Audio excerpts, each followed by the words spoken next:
Hey, Hey, Cam, how are you? good. How are you? Um, Doing well. that's awesome.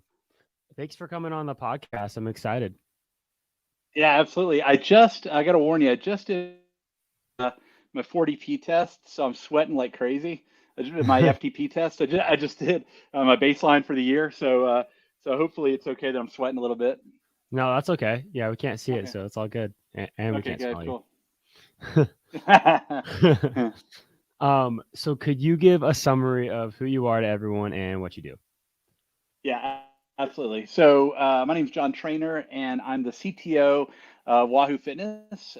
So we make fitness technology for endurance athletes, primarily cyclists, runners, triathletes, etc. And I help build the products we make as a CTO. That's awesome. So prior to us being on here, I talked to you a little bit. I was just like, "Hey, what are some questions?" You asked me some questions that I was going to ask you, and so we talked a little bit about that marathon in Africa. So tell us a little bit about Yeah, that. yeah. So I'm pretty proud of my wife. She has now completed a marathon on every continent, and that includes Antarctica. Holy, Uh, yeah, isn't that awesome? And for her that is. last marathon, the last continent was Africa, and so she and I did the Cape Town, South Africa marathon back in October, and finished it. Ended up in the medical tent, but I mean, that just meant that I left it all out there, right? Yeah, exactly, man. Um, Yeah. that's awesome. Did she do the Iceman marathon in Antarctica? No, it's called the Antarctica Marathon, but it's put on by a group called Marathon Tours, and they're the ones that do the Seven Continents Club. And so we've done a couple of events with them. She did Berlin. She's also trying to get the world majors, and she did Berlin with them. And so they were a natural to do the Cape Town with that group. Normally, I do the half. I typically don't do the full. In fact, in Antarctica, I did the half. And but in this one, I figured, how often will I want to run a marathon in Africa?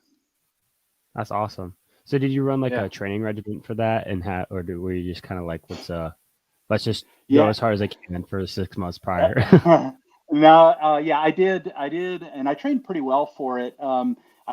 I've missed some of my longer runs, which any marathoner will tell you that's like the dumbest thing in the world. And so I think my longest was probably like 15 or something, which you really want to get at least 18 or 20 for your longest. And so, but I did have a plan that I followed. I run with I don't have it here with me right now, but I run with something called Running Power, Okay. which it's similar to what you'd see with power on a bike, except it's not real power. It uses an accelerometer to try to figure out what your power would be. That plus your weight, it kind of can guess. It works really well for me because I have a tendency to go out a lot harder than I should. And so it governs me. I'll set a target for the run, and regardless of the terrain, or how much energy or adrenaline I have, it'll hold me at a certain wattage. And so I follow that for the training plan. That's awesome. Yeah. So does Wahoo make something like that, or is that just Yeah, something random? Like, we don't have a run power device. I use one from a company called Stride. We have something that gives you running smoothness called the Ticker X, and okay. technically it's like the inverse of that. But I've been running with Stride for a while and just kind of like it. Most people, like if you talk to our Wahoo sports science folks who are Olympic level coaches, they Yep. would say train off of RPE or off of pace, or no heart rate at the same time, and they're probably better. Like they're right. Obviously, they know a lot more than I do, but this is one thing that I'll tell you that I've learned fitness and health wise is like do what works for you, even if it's Mhm. placebo. Do what works for you. And so so this works for me. So I just do it, even though it's not a product we offer. We Right. do have our watch, I believe, has the best native support for Stride of any company out there.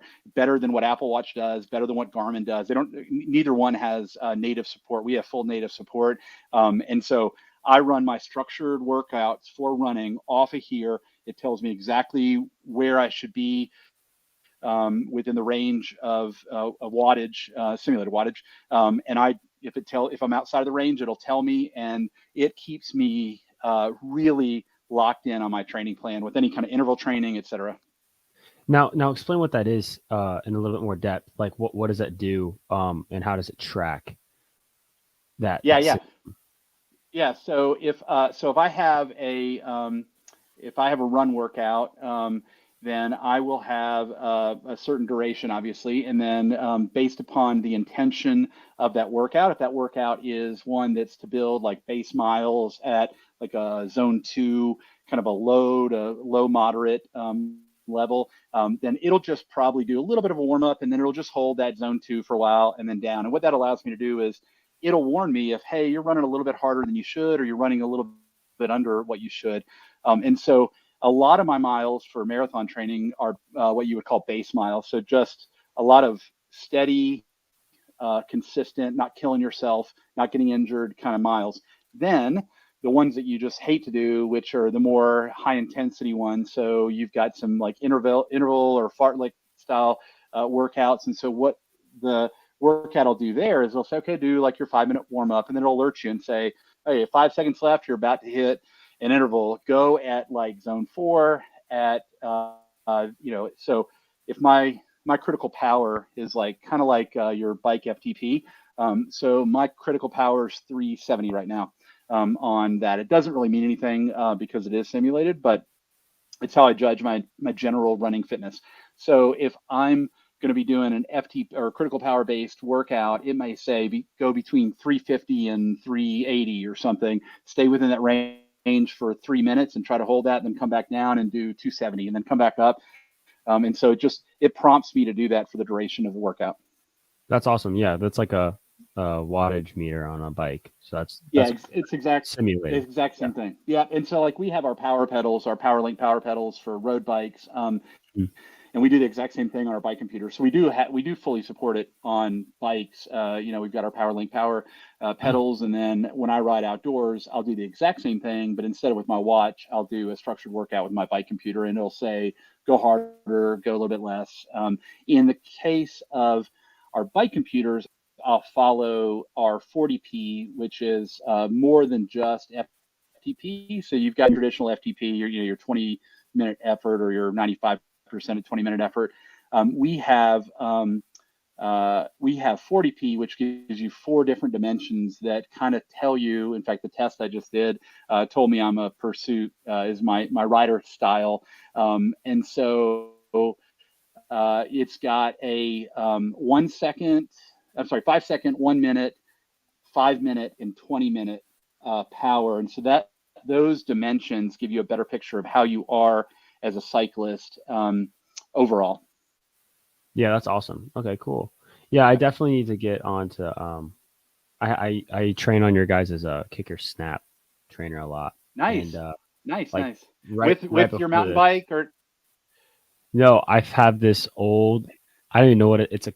I'm looking at it right now. It's in my room. Diamondback something something. It's some random. Like it's. I think it's 30 years old. But that's I've awesome. used it for like 10. No, I've been riding for 6 years. I've been training for like 4. So I've been using it for 4 years straight. It's not left. It's the same spot since I've moved to this house. That's And I just awesome. My road bike is actually some guy's old bike that was that. I've got this aluminum road bike that I just love to death, and it was a guy that he had it inside. He never rode it outside. He just trained with it, and then yeah. I guess he got another one in or something. Yeah, it's awesome. Yeah, no. Yeah, that's exactly what I have. We used to have like this big fat, like the really squishy seats, and then it was like the seat post had suspension in it, and I remember thinking back to training on it, and now I have a solid seat post, like an actual seat, and meant for me. Yeah, that stuff's important. Also, like you got to have stuff fitted to you. It's so counterintuitive. I didn't understand it when I first started riding, but it's so counterintuitive that those bigger seats that are squishy, they're actually worse for you and less comfortable over the long haul. And it Mhm. doesn't make sense, but yeah, if you can get properly adjusted to sit right on your sit bones, like you're golden. I mean, I've done Century, and not had a problem. And if I had done it on a bike like that, it'd be a huge problem, right? Oh yeah, like I got fitted on my mountain bike. I'm trying to remember how long ago, maybe a month ago, right about as I got it. So maybe a month ago, 2 months ago, I got a new bike, and then taught at Reality Bikes fitted me for it, and I was like, I've never gotten fitted before. I had no idea how world of a difference it was. Like I didn't That's feel any awesome. pains in my hips and my knees or anything like that. Yeah, that's so cool. Yeah, we have the speed play pedals. That's one of the things that Wahoo has. And Hmm. I one thing I love about our pedals is the fit piece of it. Like there's so much adjustability around float and tension. And Yep. so I didn't realize that made a difference. And then one day I was doing a ride up in Columbus, Ohio, this ride that is phenomenal. It raises money for cancer research called Pelotonia. It's awesome if anybody has a chance to do it. But um, and I'd forgotten my shoes, and I was like, "Oh crap! Now I got to find some cleats of it." And so, luckily, an REI had one. I got them on there, and I totally screwed up putting my cleats on. I had them locked down so tight, and it was only, I think, I only rode like 50 miles or something. But by mile 30, my right, so the guy at the shop did my left shoe, and I did my right shoe while I was there, and he did it right, and I did it wrong, and my right foot was just killing me. And it just shows you like a minor thing like cleat tension, that little bitty thing makes all the difference in the world. Hmm. Yeah. Yeah. Yeah. Talking about that race that you did, you give to a foundation here in Georgia, right? It's named leukemia. I can't remember the last part of it. Yeah, the Leukemia and Lymphoma Society through Hmm. an organization called Team in Training. That's right. Okay, yeah. Yeah. Go in a little bit of depth of how you like what you get out of when you give to them, and like kind of what you do for them and Yeah. stuff like that. Yeah. It's a phenomenal organization. I can't tell you how many great experiences and great friends I've gotten from Team in Training. I haven't done anything in the last few years. My wife was a coach for Team in Training for a number of years. Also was on their Iron team. She's done 8 full Ironman, and so she's done a couple with Team in Training. But what they do is, so you've got Leukemia Lymphoma Society, and they are a phenomenal organization that helps do research to kill off blood cancers, is really what they do, as well Okay. as support families who are going through the process. So they do a lot of great things, and they have a number of different ways to raise money to do that research and to support their organization. They have a few different ones, but one is called Team in Training. And with Team in Training, what they do is they have people who are volunteers that know what they're doing around running or cycling or triathlons or whatever, that just volunteer their time and they just give of themselves for a full season and they coach. Hmm. And so you get a coach, you get a structured training plan, you get a weekly time where everybody comes together through a general training session. Like if you're doing a marathon, you'll get together on a Saturday morning and run with them. And then you meet all these people and you're all fighting blood cancers together and you're raising money. So I've done a number of events. I did Puerto Rico. Last one I did was Puerto Rico full marathon. I did Savannah marathon and I did Augusta half Ironman with them. My wife's done a bunch of different things, but it's really cool because you're improving yourself, but you're Hmm. actually raising money. So you go out and raise money and you say, I'm going to do this stupid thing called a half Ironman. And they're like, John, you're so fat. There's no way in your world you're going to do a half Ironman. I'll pay $50 to see that, or for whatever the reason people give money. And it's great because you're not raising it for you, but it's forcing you. So like Puerto Rico marathon, it was going to be super hot that day and it was really hard to train in the heat. The guy that I was training with, the Team in Training, he and I went down to Florida and did our long runs in Florida, but even that, it wasn't hot enough. And it was a brutal day. I mean, it was a really, really hot day. And they were recommending that we cut back to the half the night before and say, just do the half. But the problem was I'd raised money and people were expecting me to do a full, and it got me to do a full. And I gutted out the full in the heat. I mean, it took a while, but I did Right. 26.2 miles and I'm glad I did it. And so you have that backing you up. You're doing something good for the world. And it's a great way to give back. And you meet an amazing friends. So what's so cool is there are all these people that like had never run a 5K. And before you know Right. it, they're doing marathon. It's so crazy. That's awesome. Yeah. Yeah. Yeah. I'll be racing in Puerto Rico this February, for dirt camp Ah, racing. nice. I'm excited. First, I guess it's technically not out of the country, but it's out of the country. Yeah. Yeah. Um, Yeah. Yeah. yeah, I think, How aggressive of a course is that? I could see you having some pretty nasty elevation gain. dude, I have no idea. Um, Yeah. I'm doing the U23 division in UCI. So Okay, awesome. That's whatever. great. I know I'm excited. This is my first year in U23, so I'm really excited about it. Um, I have no idea what it's going to entail. I know it's the same course as 17, 18 juniors and U23. So Okay. I was racing the same course as them last year when I was a 17, 18 junior. Um, so I know what Arkansas is like because I did Arkansas. I know what Yep. Wisconsin's going to be like. Um, but Puerto Rico, I have no idea. I've seen some Yeah. pictures, but I haven't seen like the full. I haven't been able to find any like YouTube videos or anything on it. It's crazy. I could see it getting rough. If you stay by the water, it can be fairly level. But as soon as there are places where you go where it's shocking for an island. I mean, I guess a lot of islands are, have some kind of mountains on them, but I Right. could see it being rough. So that'll be Yeah. fun. That's awesome. It's exciting. Yeah. Um, Yeah, yeah. but that's awesome about what you do for that organization. What kind of drove you to get through all that other than just like what personal things were you pushing through? Like the pain, was it the you telling yourself to stop? Kind of like what are some things that you used to push through that Yeah, experience? yeah. I mean, I still push through.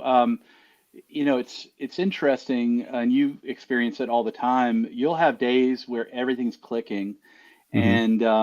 and you just it's simple, right? So we did Heather and I did the Space Force had their inaugural 10 miler a few weeks ago down in Cape Okay. Canaveral. And we did that, and it was just we were just having fun doing it because it was their inaugural. And then the next day, she did a marathon up in Jacksonville, and I did the half. And and even though we had done 10 the day before, and I was doing 13 the next day, I split off with her. I ran her pace, which she's doing marathon, so it'll be a little bit slower.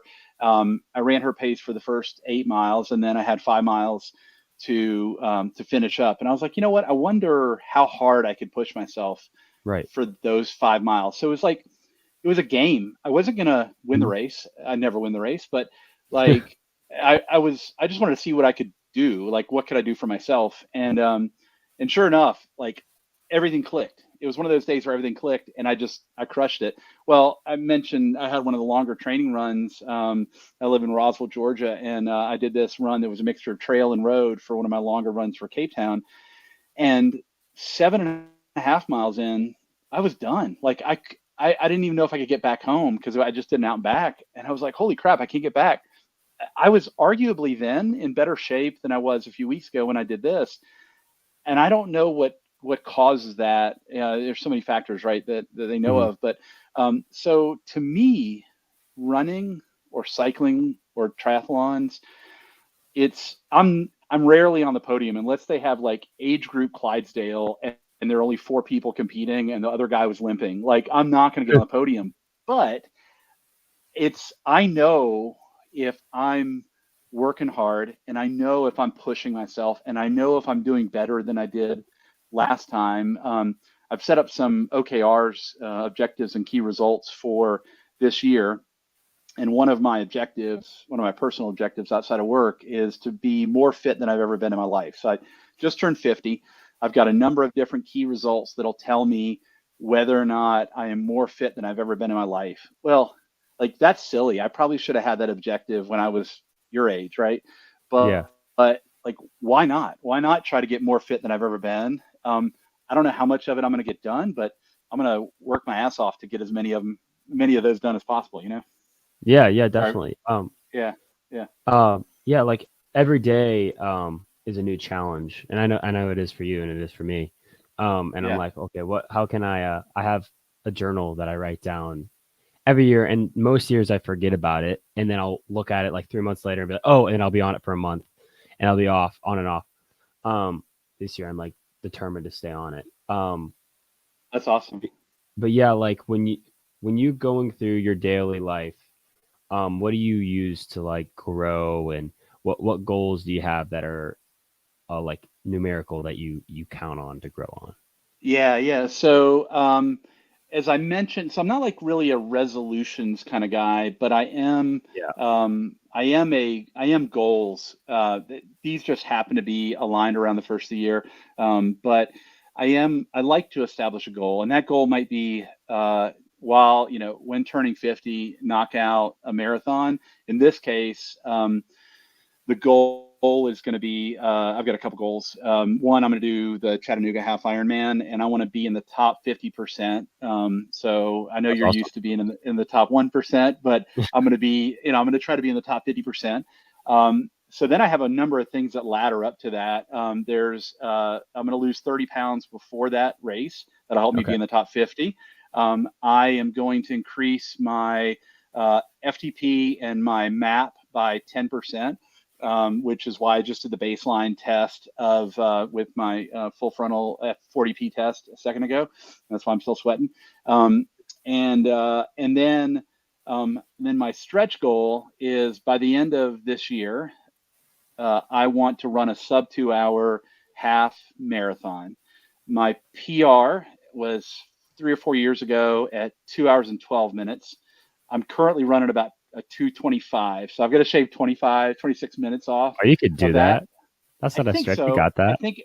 I think if I lose 30, and I think if I actually train properly. So to answer your question, like the problem with those are lagging measures. I mean, the weight thing's a little bit of a leading measure because you can check on it every day, but it's still lagging because Hmm. there are inputs that go into it.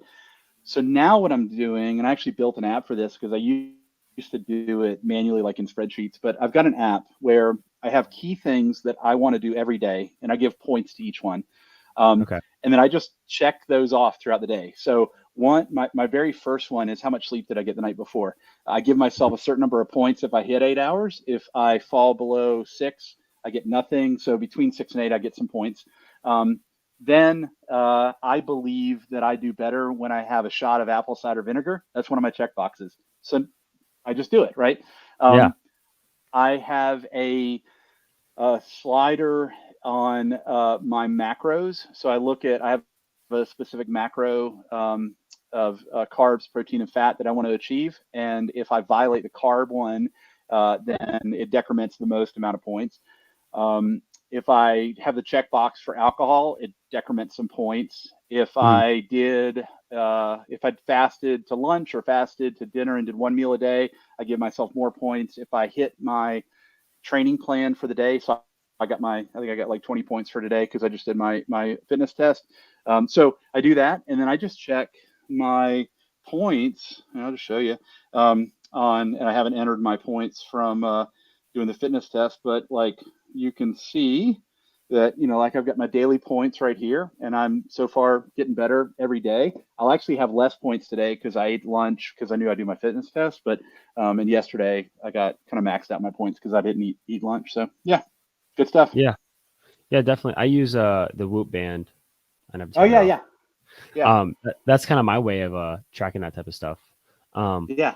I love it because it helped me. It helps me a lot with my sleep because I'm very like those guys that refuse to sleep. I'm one of them. So Ah, so it's like I have to force myself. So I should probably do that point system with sleep. Um, yeah, yeah. that's a good idea. I wore Whoop for a couple years up until just a couple months ago. And I might get back at it. I'm not really sure, but Hmm. it's really valuable, I think, I don't trust the score they give all the time. I And don't in either. fact, there's some studies that say you shouldn't, before performing an event, you should never look at a score like that because regardless of how prepared you are, the score itself can impact your brain in a way that you don't want it to, positively or negatively. And so it's better off not to do it. But that being said, I love that's part of the reason I'm at Wahoo. I love quantifying the human activities and what we go through every day because I think quantifying what you do every day is the way to improve. And like I said, I'm just this middle age or whatever guy. I'm not gonna be racing in Puerto Rico with you, but I can do better than myself tomorrow than I did today. And it's like we all should just be getting better. Yeah, I totally agree with you on that. I was doing some research on you. Sorry if that's weird. Um, but No worries. so you worked for Senator Coverdale, and I think that's so cool how you worked for him, uh, and then I got like, I was like, oh, who's that guy? And then I started researching about him. He's a super cool dude. Yeah, yeah, yeah, Just as a dude, he's cool. Not because he's a senator or anything. Just I was looking up stuff about him. yeah. So he went through like 4 elections or something crazy. Like took him like 16 years. How did you ever get to like be one on one with him? I don't know how any of that stuff works. Yeah. Um, Oh God, I love that guy. I love that guy. T Talk about like so like right now, without getting political, like there's yeah. the Congress is like at an all-time low rating of regardless of party of what people Mhm. think about him, and there are a number of reasons for that. But Right. this guy, he was a true statesman who really cared about his constituents and Hmm. about yeah, he worked on extending the olive branch to the other side and trying to come up with compromises. And he was number 4 in the leadership for his party, and nobody had ever heard of him. And the reason was he just silently got stuff done. He was the director of the Peace Corps and did amazing stuff. Um, he never made a big deal about it, but people would come to him with the need to get a drug approved by the FDA on an emergency basis. And he literally saved people's lives by Yeah. personally getting involved in trying to clear up red tape to help move things along. And so it was really cool. So I learned so much from him. His work ethic was off the chart amazing. That was terrible for his staff because his level of expectation, first of all, you're wearing a suit. The only time you have your jacket off is if you're sitting at your desk. If you stand up for your desk, you put that jacket on. And Wow. the Okay. reason is you represent the constituents of the state of Georgia, and you better look your very best. When other people up at, when you try to get in the Russell Senate building and everybody else in DC was off because there was some holiday, but he didn't observe all federal holidays, you'd have to go find the one door at the Russell Senate building to get in because everything else was shut down. But it's because he felt that people needed to be working for the constituents. So just an amazing guy. As far as one-on-one time, his background was as a journalist, and Okay. yeah, yeah. And so I think he covered. He was a journalist in the Vietnam War, and he liked. He had a background in like in typing and things like that, and so he wanted to learn how to type on a laptop. Given his age and when I worked for him in the 90s, it wasn't normal for people to carry a laptop like it is now. Okay. And but he wanted to know how to use it, so he would schedule, and his time was like scheduled in like 5-minute blocks. It was amazing. But he'd Holy crap. Okay. schedule a 30-minute block where he and I would go into a conference room, just the two of us, and we'd boot up the laptop and we'd walk all the way through. We'd get him into it was Word Perfect. It wasn't even Word or Google Docs. It was Word Perfect, and he would type in there, and we would go through the whole process of him learning how to do that. And that's all he wanted to do. He just wanted to like learn what other people did. It was just so cool that this guy who didn't need, and he had people to do that for him, but he wanted to learn himself. That's awesome. So like, Yeah, because there's this I call it the world class mentality, right? There's a lot of books that call it that. Do you think he has that type of mentality where he's just he like did. gun ho? Yeah. Oh, he so did. He approved. Okay, I'll tell you 2 places where he was world class. Okay. He approved every single bit of text that was sent from his office because he felt that as senator, it was his responsibility when he responded to people to know what the response was. And normally, people will just kick out response. They'll have like legislative correspondents who's a year out of college kick out some response and they don't even care. They're just, whatever constituent, do your thing. He Right. actually really cared and he would approve. It was called approved text. He would approve all his text. And if an answer was given, he had approved that answer. So that's one place where he spent the time to really care about that. But then the other one, where it is like the guy is so cool. I mean, I talked about how he would make you wear a suit or how he'd Mhm. make you work at different times. Oh man, what did I do? I just lost it. Holy crap.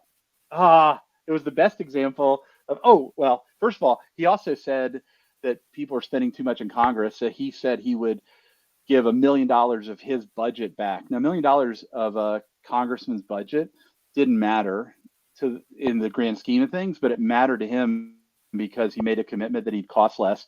He didn't believe in using what they call franking privileges. So I don't know if you know this, but like every congressperson can send U.S. postal mail for free using something Okay. called the franking privilege. So a lot of them use it just to get their political message out. And he wouldn't do that because he thought it was abuse of the postal service. It was stuff like that he did. And there was one Oh, okay. example that I was going to give you of him being absolute world class, and now I lost it, but that's okay. Okay, here it is. Here it is. Every single time anybody, phone call, email was relatively new back then, if you can believe it, and or a letter, if any contact happened to the office, he insisted that you had to send a response to that person.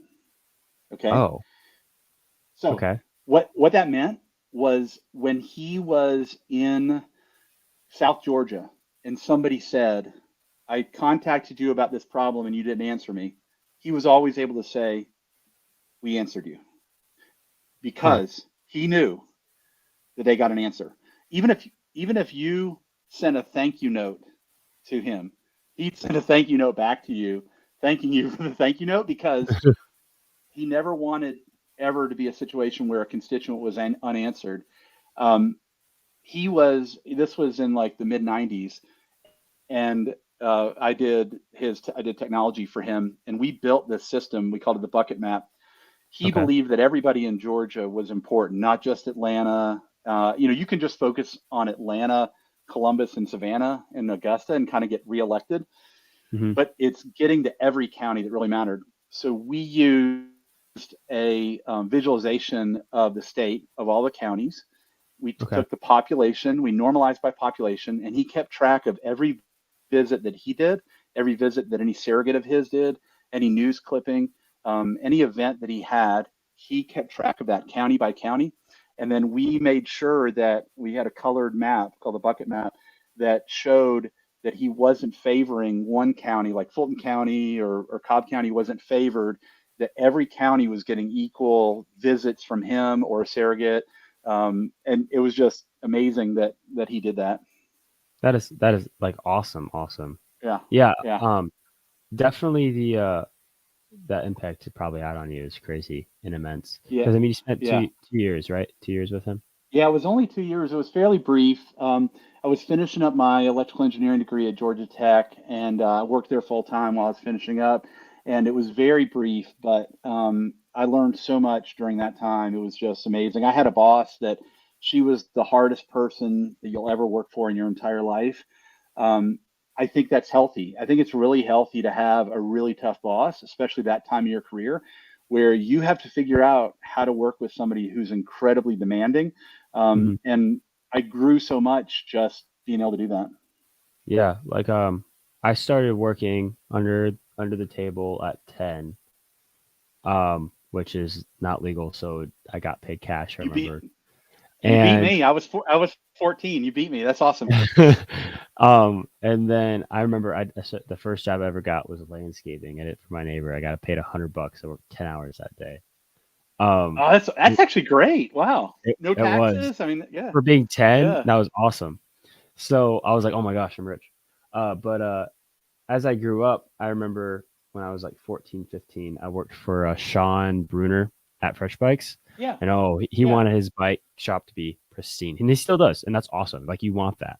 But I just remember like getting inside the covers and the cleaning. And I'm like, is this good? He's like, oh, no, you missed that. I was like, another hour goes by.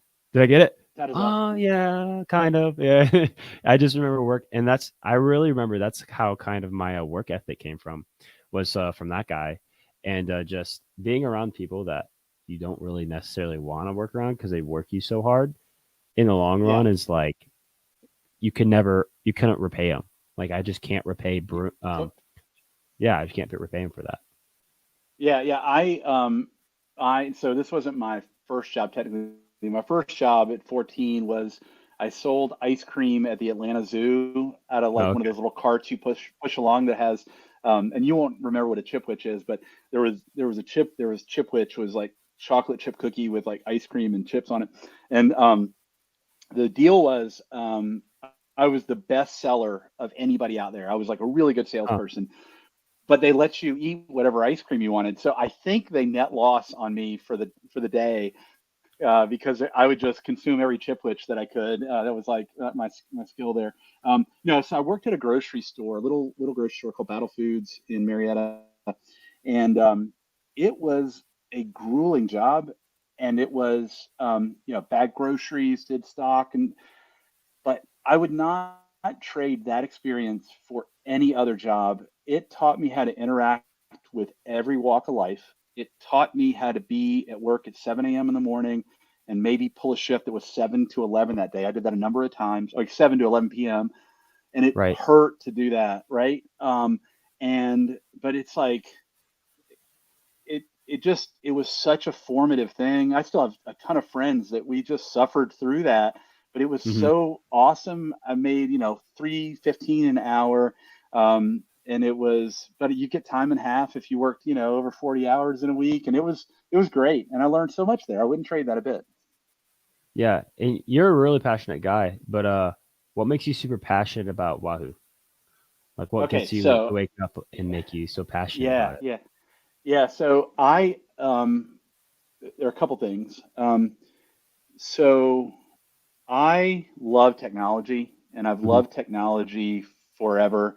When I was in high school, I would do car stereo installations, make my own enclosures for speakers and things like that. Oh, Yeah, and that's why I thought I'd wanted to be an electrical engineer because I wanted to make speakers. And turns out I got there and I got to tech, and I was like, I'm not sure I do this electrical engineering thing well, but this like computer stuff like all made sense to me, and it just was like natural. And there's uh, there's this great Southern poet named Bubba Sparks, okay. who he's a rapper, but he has a line in one of his songs that said, I didn't choose Ryman, Ryman chose me." And I'm convinced I didn't choose technology. Technology chose me because it just all made sense. So I found out that I like this technology stuff like made sense to me, and then I used that to make money. And I came from not a lot of money. I paid for school myself at Georgia Tech. Co-opted. It took me forever to get through, but I co-opted so I could pay for it. Finished off working full time, and then started to raise a family, and just had to really hustle to make money. But it was all within technology. So while it was hustle, it wasn't really hustle because I just love Right. technology. Like the fact that I built this app to keep track of whether or not I took my apple cider vinegar today, like it's just fun. Like I just love doing that kind of stuff. And Wait, you built I'll the it's app? like yeah, yeah, yeah. Yeah. So Oh, like I just that's built an app. yeah, yeah. And so the so I like just that's just fun, right? Like the technology piece of it, and you can tell when you're doing the right thing when you get lost, when you just don't even know you're working and you look Hmm. up and it's been hours. And whether that's working in technology or mowing grass or riding a bike for, 100 miles, I don't care what it is, when you don't even know time's passing, like it's awesome. So, so technology was already something that I was passionate about. And then I'd run like the Peachtree and stuff, and I'd run from time to time. I grew up playing soccer, so I kind of learned how to run, but not really run. And then my wife was the one that just started running. She did her first marathon, and I was like, "Oh, it looks interesting. I'll start running more." So I started running, and I was like, "Oh my God, this is the most amazing thing." I never was winning, but that wasn't why I was doing it. I just if I can go for a 10-mile run, like miles uh like 5 or 6 through 10 are just the most glorious times. Like it's so much fun. So I was working in this job that was great to help raise my family. I was last 10 years there. I was the chief information officer for about a $2 billion company. Wow. Um, and it was awesome. Huge responsibility. Um, really helped grow that company. Really proud of what I did. Built a phenomenal team. but I hit a point where I wasn't excited every day to come to work, and I knew I had to fix that. So I thought to myself, it's time to do something different. What if I could do something that matched my passion for technology with my passion for endurance sports? And I had, in fact, that's it right there. Oh, you can't. Yeah, you can Oh, see I it. can Yeah, see yeah. it. Yeah, we can see Um, it. yeah, so that's there's my original kicker. That's a 2014 kicker. And I just love the product because all of my best bikes in triathlon were done when I was on the kicker. Just the training benefit you get from a kicker is immense. Um, and and so I knew the Wahoo brand. I'd met Chip, our founder, a few months earlier, just randomly. And so I reached out and said, "Hey, you guys should hire me, and here's why." And I had a long thing that included like what I'd done with acquisitions, the size of the teams I'd led, my background in electrical engineering, the fact that I had a 250 watt, 251 watt FTP, like those kind of things. Like this is why you need to hire me, right? Which is not too, as of today, it's not 251, so it's kind of frustrating, but I'll get back. Um, and um, and so I was, they weren't really looking for that role, the role that I'm in now, but they were so cool to go, hey, let's figure out how we can make this work because we've got somebody who's passionate about our products and who has some good experience for what we're going to do with the growth of our company. Can we make it work? And it just worked out. Like it just worked Mhm. out. Frankly, I'm ruined.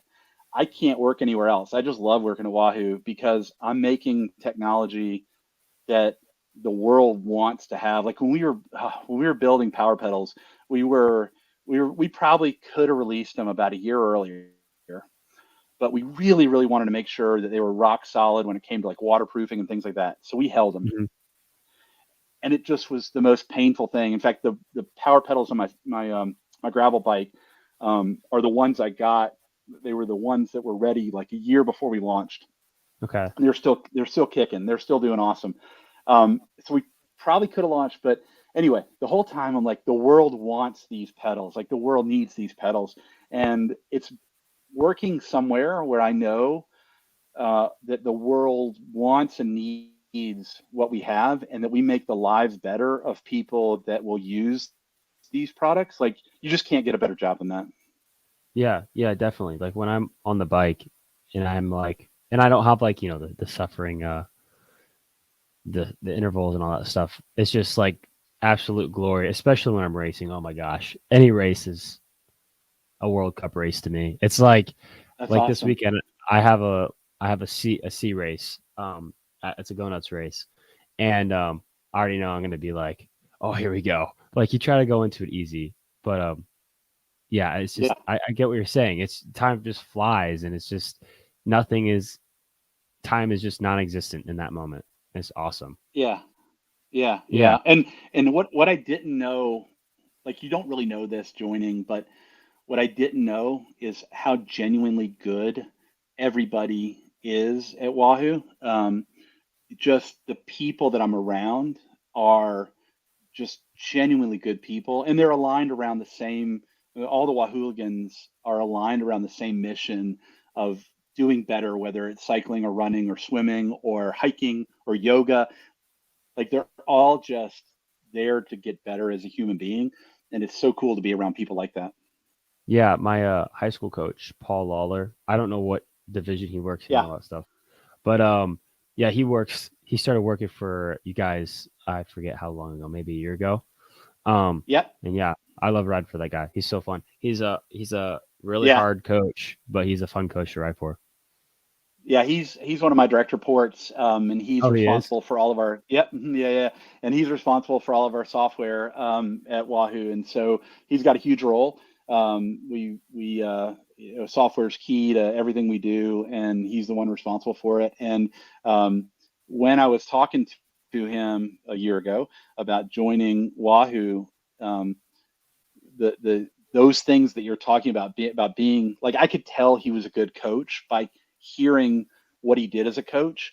And Mhm. if you're a good coach, I believe you'll be a good leader in the business world. And he clearly checks the box of being a Wahooligan when it comes to cycling. And it's great because like he and I can have a knockdown drag out argument about like FTP and critical power and some other stuff. And it's Hmm. like great to have somebody like that that Yeah. that is so passionate. You know, it's just passion is great, like you mentioned earlier. Yeah. Yeah. Definitely. He definitely has a lot of what we do. This past year we were doing intervals on at Charleston Park, and I forget what the name of the workout was, but it was like something by 7, and or it was like something by 5. I forget, but there's different categories on the team because there's so many riders.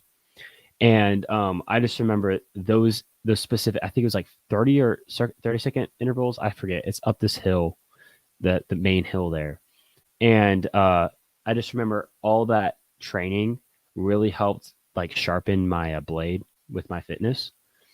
Just the way it worked, I realized with the body, it's everyone wants to put like yourself in a box, right? With when it comes to training, and like, oh, this person has this type of I don't know, I don't know too much about everything, but I just know the basics. Um, let's say he can only hit 250 FTP for the rest of his life. Like he's stuck there. That is his Yeah, yeah, fitness, the max he can hit. Then somehow the guy hits 300 on watts, right? How did that happen? I think the body is really keen to adapt, and depending yeah, on how hard you're willing to push it is how far it's willing to go, if that makes any sense. And yeah, Paul yeah. really, yeah, sorry, you go. He gets that out of people. He's Yeah. able to extract that. Yeah, Oh yeah, yeah. Like I would not yeah. be where I am in biking unless Paul pushed me that hard. Like That's hands down, awesome. there's no way I could possibly be where I am because he taught me how to push um past those mental barriers because it was like I can't remember.